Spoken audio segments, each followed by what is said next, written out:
You know when you land on a website and it just feels well off. Hmm. Maybe it's super slow or like a button moves right when you go to click it, or you click something, nothing happens. Oh, yeah, that's the worst. So frustrating. Right.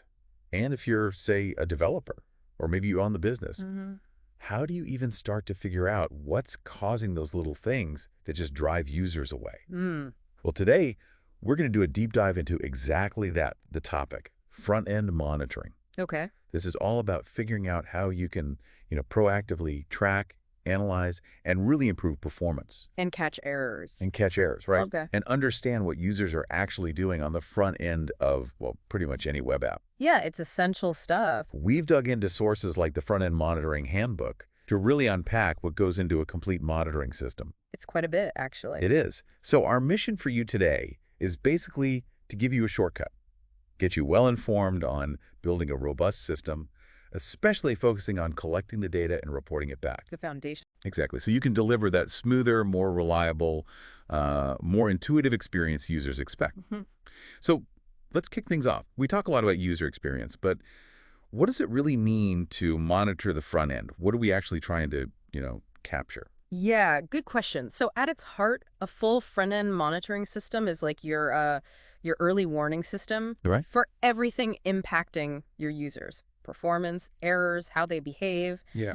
It's like having eyes and ears right inside their browser. Eyes and ears are like that, And it usually has three main parts. There's the data collection and reporting bit, which we're focusing on today. right? Then data processing and storage, and finally, visualization, dashboards and stuff. But yeah, today is all about step one, getting that raw data out of the browser. And why is this so critical? I mean, beyond the tech side, what's the real impact for, for you listening? Oh, it's huge. It's simple, really. Slow websites, people bounce, conversions drop. They just leave. They just leave. And errors, they frustrate people, damage trust. Users might not come back. Right. And understanding how people use your site helps you optimize things, keep them engaged. So it's not just tech glitches. No. It's business impact, user satisfaction. It's about preventing problems, making smarter choices. That makes total sense. Okay, so performance. If we want to improve it, how do we even measure if a website feels fast? Like you said, it's more than just a loading bar. Absolutely. Perception is key. Mhm. The Chrome dev team came up with these metrics, the Core Web Vitals. Oh, yes. Heard it. They're designed to measure different bits of that perceived experience. So first up, you've got first paint, FP. FP. Time till the very first pixel shows up, basically your white screen time. That first hint, something's happening. Okay, just a flicker, maybe. Yeah. Then comes first contentful paint, FCP. That's the time until any content renders. Text, images, SVGs, anything that isn't just a blank background. Ah, okay, so actual stuff appearing. Exactly. And the goal for a good experience, under 1.8 seconds, that feels pretty responsive. Under 1.8, got it. And then there's largest contentful paint, LCP. How's it different from FCP? Why is it important? Right, so LCP is the time until the largest thing finishes rendering. Could be a big image, could be a large block of text. The main event? Kind of. Pretty much. Well, FCP is any content. LCP is about when the main, most significant visual part of the page likely loads. It's really crucial for that feeling of, okay, the page is ready. And the target for that. Good LCP is under 2.5 seconds. It looks at specific things, images, video poster images, background images loaded via CSS, and those block-level text elements. Okay, 2.5 seconds for the big stuff. Makes sense. Yeah. So we've got first flicker, first content, main content. What about cumulative layout shift, CLS? How do we quantify something as, well, annoying as a button moving just as you go to click it? Ah, yes. The dreaded page jiggle. CLS aims to measure exactly that. Page jiggle, I like it. Think about, a banner popping in and pushing everything down, or Yeah. a font loads late and all the text reflows, or an image loads without dimensions set, Oh, and everything below it jumps.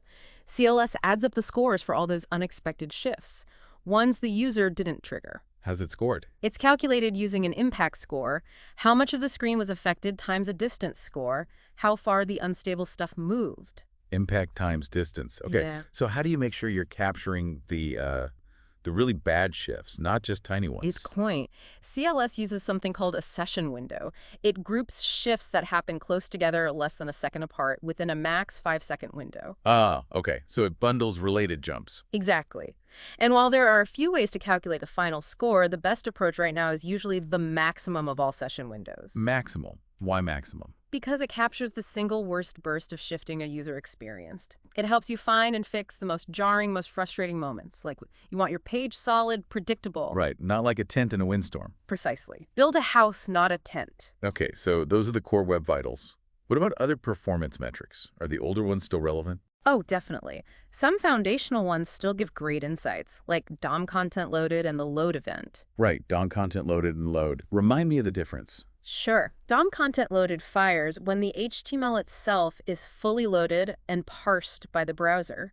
Think of it like the browser's finish reading the blueprint of the page. Okay, blueprint read. The load event, though, that only fires once everything is done. The whole page, all the images, style sheets, scripts, everything's loaded. The whole house is built and furnished. Exactly. Ready to move in. That distinction's clear.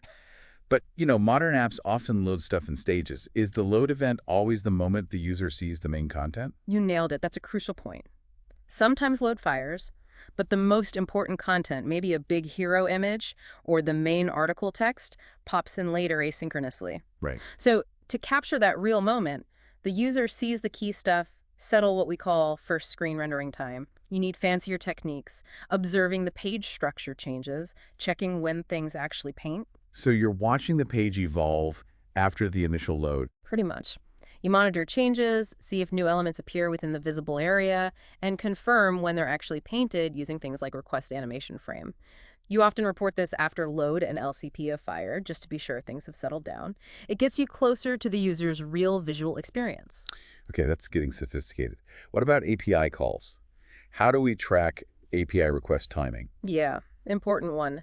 You need to monitor how long your background requests take, both the older XML HTTP request XHR and the newer fetch API. Intercept them somehow. Basically, yeah. You track how long from sending the request to getting a successful response back. Usually success means like a 200 series status code for XHR or the OK field being true for fetch. Okay. Now, what's kind of interesting here is that the timing you monitor in your code might be slightly different from what Chrome DevTools shows you. Oh, wow, so? DevTools shows the whole network request lifecycle, but your JavaScript code using XHR or fetch involves callbacks, message queues. There can be a tiny delay between the network response arriving and your code actually running to process it. Ah, so you're measuring the application level delay too. Exactly, which is arguably what matters more for the user's perceived performance of the feature relying on that API. That's a subtle but important difference. Okay, moving on. What about resource loading time and critically cache hit rate? I mean, if stuff comes from the cache, it's basically instant, right? Spot on, super important for speed. You can get performance entries for every resource images, CSS, JS. Okay. And the key is figuring out if it came from the cache. There are fields like transfer size and encoded body size. If transfer size is 0, boom, strong cache hit. Instant. Well, almost.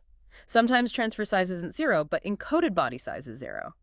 That often means a negotiated cache hit. The browser quickly checked with the server. Server said, yep, you still have the latest, so no data was actually transferred. Still fast, but not quite zero network. Right. Tracking these lets you calculate your overall cache hit rate, see which assets maybe aren't caching properly, and optimize that. Huge performance lever. And speaking of caches, this brings up browser back-forward cache, or BFC. BFC, what's that exactly? It's a super cache in memory. It saves the entire page state, so when a user hits back or forward, it just snaps back instantly. Almost instantly. No full reload needed. Firefox and Safari have had it a while. Chrome's support, especially on mobile, is much better now too. Okay, sounds great for users. Yep. But how do you monitor performance if the page isn't reloading? Isn't that a blind spot? It would be a blind spot except for the page show event. Page show. Yeah. When that event fires, you check a property called event.persisted. If it's true, bingo, the page was restored from the BFC. Ah, okay, so that's your signal. That's your signal to rerun your monitoring code, capture the metrics, and these DFC restores are fast, like 10 milliseconds fast sometimes. Wow. So it's crucial when you report these to add a flag like BFC true. Otherwise, these crazy fast loads will totally skew your average performance stats downwards, make your regular loads look way better than they are. Good tip. Don't let the magic cache hide real issues. Exactly. Another thing we can track is FPS, frames per second. Like in video games. Sort of. It measures how smoothly the page is rendering, especially during animations or scrolling. You calculate it by seeing how many frames the browser manages to paint each second using a request animation frame. Okay, what's a good number? Smoothness usually needs at least 20 FPS, ideally closer to 60. But the real power here is detecting unresponsiveness. That janky or sticky feeling. Precisely. We can set a threshold if we see, say, 3 consecutive FPS readings drop below 20. Red flag. That's our red flag. The page is likely unresponsive, feeling choppy. It helps scientifically diagnose that sticky feeling and figure out what caused it. Diagnosing the sticky feeling. Love it. Okay, what about single-page apps? Vue, React, Angular. Traditional page loads aren't the main thing there. Great point. For SPAs, the navigation happens within the app, so full page load metrics don't tell the whole story. For something like Vue, we need to track Vue router change rendering time. How do you do that? The approach is usually you start a timer when the router says, okay, we're navigating, router dot before each. Then you need to figure out when the new components for that route have not just mounted, but actually rendered to the screen. You often use framework features like views mounted, hooks, and this.nextTick to know when the rendering pass is complete. So you time from starting the route change to the final paint of the new view. Exactly. It gives you that crucial metric for in-app navigation performance, which is often the core experience in an SPA. Okay, that covers a lot on performance. But what about when things just break? Failures. How do we catch those hidden issues before users complain? Yeah, moving into error monitoring. This is all about finding problems users hit and fixing bugs proactively. Improves reliability, user trust, all that good stuff. Makes sense. Where do we start? Probably with resource loading errors. These happen when the browser just can't load something external, an image, a style sheet, a script file. 404s, basically. Yeah. Or network issues. Could be 404s, could be network timeouts, Core S issues. You capture these errors using a window event listener. You want to log the URL that failed, what type of element it was, MG, link, script, maybe even the HTML around it, and the page it happened on. So you can pinpoint what's broken and where. Right. See if it's one specific image failing everywhere, or maybe a script only failing on certain pages. Then you have JavaScript errors. These are the classic runtime exceptions in your code that can really break functionality. The ones that show up in the console sometimes? Yep. You monitor window.1 error. When an error hits, you grab the error message, the file URL it happened in, line and column number, and critically, the full error stack trace. The stack trace is gold for debugging. Absolutely invaluable for figuring out why it broke in production. What about asynchronous stuff? Like if an API call fails in the background, it might not crash the page, but the user's action fails silently. Exactly. Modern apps use promises everywhere for async things. If a promise is rejected and you don't have a handler for it, that's an unhandled rejection. A silent failure. It can be totally silent. Users are left wondering why nothing happened. So you need to listen for promise errors using window.add event listener, unhandled rejection. Okay. This lets you capture the reason for the rejection. Often it contains a stack trace too, plus the timestamp and page URL. Super important for catching those hidden async bugs. Now, you mentioned file URLs and line numbers, but in production, code is usually minified, right? How do you make sense of an error at line 1, column 47? Ah, yes. The bane of debugging minified code. The answer is Sourcemaps. Sourcemaps, right. When you build your code for production, alongside the minified JS file, you generate a corresponding .map file.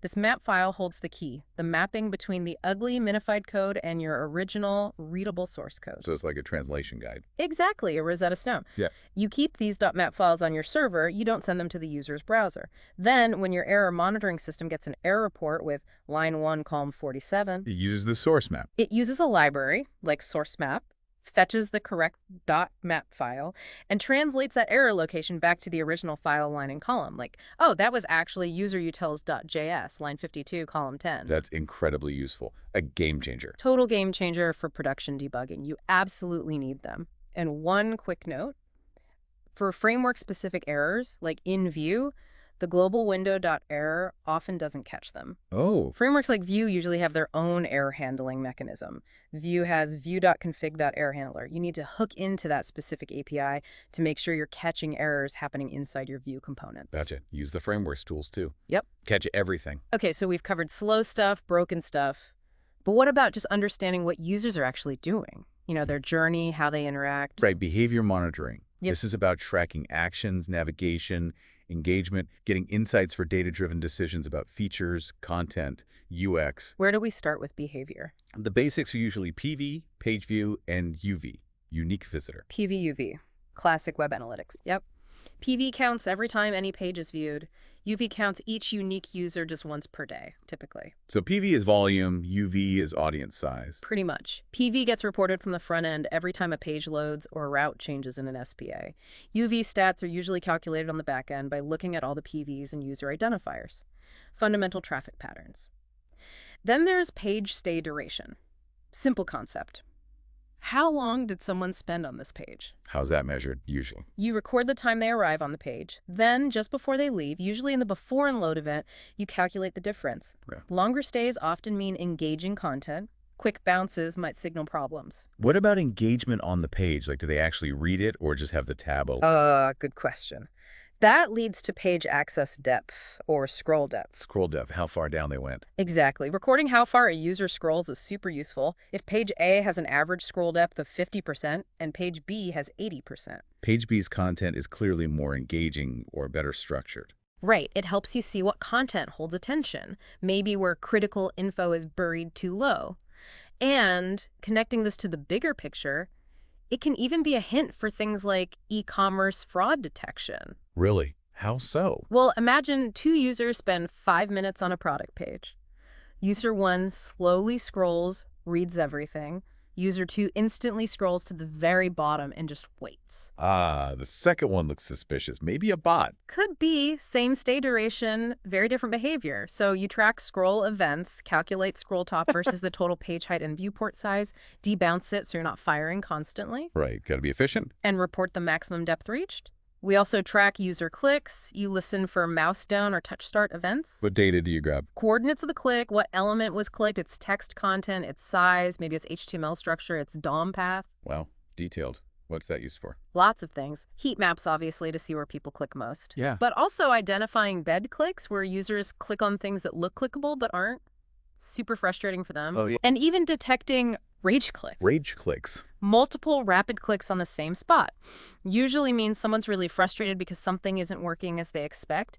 A strong signal of a potential bug or UX issue. Rage clicks. Definitely want to know about those. Then there's tracking page navigation itself. How users move between pages. Using the browser history. Yep, you listen for events like pop state when they use back-forward buttons, and hash change for older hash-based routing. This helps you map out common user flows. See where people go, where they get stuck, maybe? Exactly. Common paths, drop-off points, maybe unexpected detours users are taking. Yeah. Really valuable for optimizing navigation. And again, for SPAs like Vue, you need Vue router changes. The standard browser events don't catch internal navigation. Right. So you use the Vue router's hooks, like router.beforeeach, again, to specifically track every time the user navigates within the SPA. Gives you that same flow insight, but tailored to the SPA experience. Okay. Performance, errors, behavior. We've collected a ton of potentially valuable data. Now, the final piece, getting it back home. How do we report all this from the user's browser to our systems reliably without messing up their experience? Sounds tricky. It is a balancing act, absolutely. Data reporting is that critical bridge. And the challenges are, reliability, did the data actually get sent? Performance, did sending it slow down the user? Timing, when should we send it? And bandwidth, are we sending too much? Right. Don't want the monitoring to cause performance issues. Exactly. Defeats the whole purpose. Yeah. So, methods. The star player these days is send beacon. Send beacon. What's special about it? Its advantages are really obvious. It sends data asynchronously in the background. Crucially, it doesn't delay the page unloading when the user navigates away, and it doesn't compete for resources with the next page load. So it's designed specifically for this kind of analytics logging task, non-blocking. Totally. It's reliable and performance-friendly, the ideal choice. What if a browser doesn't support it? Older ones, maybe. Good fallback is XML HTTP request, XHR. For reporting, you just need to fire off the request. You don't usually need to wait for or process a response to send it. Fire and forget. Pretty much. There's also an older technique using a dummy image object, but SendBeacon and XHR are generally preferred now. Okay, so send beacon first, XHR as backup. What about when to send the data? Do we send every error or click immediately? Probably not. That would be way too many network requests. You definitely want to batch things up. Batching. Makes sense. And the best approach usually combines a few strategies for timing. First, delayed reporting. Delayed? Yeah. Cache the data locally in the browser. Then use something like request idle callback or set timeout as a fallback to send the batch when the browser's idle, not busy doing other stuff. Send when there's downtime. Right. Maybe also trigger a send when your cache reaches a certain size, like 10 items, even if the browser isn't fully idle. Okay. What else? Second, unload reporting. You absolutely need to try and send any remaining unreported data when the user leaves the page. Using that before unload event again, or unload. Often before unload, or maybe the newer page height event. This is your last chance to capture data from that session, crucial for short visits. Right. Don't lose the last bits. And combining these relies on the third strategy, batching. Always collect data points in a temporary cache in memory and send multiple reports together in one network request. Reduces overhead significantly. Delayed, unload, and batched. Got it. So let's recap the mission then. We've really walked through how you could build your own comprehensive front-end monitoring SDK, giving you, the listener, potentially complete control over your performance, error, and behavior data. Yeah, from collection right through to thinking about reporting. And building your own, while maybe more effort up front than just plugging in a third-party tool, has some real advantages. Like what? Well, privacy is a big one. You own the data. You control exactly what's collected, where it goes, how it's used. No sending potentially sensitive user interaction data to a third party unless you choose to. Huge point in today's world. Huge. Then, optimize performance. You can tailor the monitoring code specifically for your app's stack and needs, making it potentially lighter than a generic solution. Right, no features you don't need. Exactly. Deep customization. Need to track a really specific business metric or user interaction unique to your app? You can build that in. Much harder with off-the-shelf tools. Total flexibility. And finally, seamless integration. You can pipe this data directly into your existing internal data warehouses, analytics platforms, alerting systems. Make it a natural part of your whole ecosystem. Privacy, performance, customization, integration. Strong arguments for rolling your own or at least deeply understanding what's possible. Definitely. So as you think about maybe implementing some of this, what are the key best practices to keep in mind? Good wrap-up point. First, always respect user privacy. Be transparent. Only collect what you genuinely need to improve the service. Anonymize where possible. Absolutely critical. Second, minimize performance impact. Your monitoring should be lightweight, asynchronous. Use techniques like batching, send beacon, request idle callback. It should never make the experience worse. Do no harm. Right. Third, balance the detail and volume of data. More data isn't always better if you can't analyze it effectively or if it costs too much to store and process. Be strategic. Like what you'll actually use. Precisely.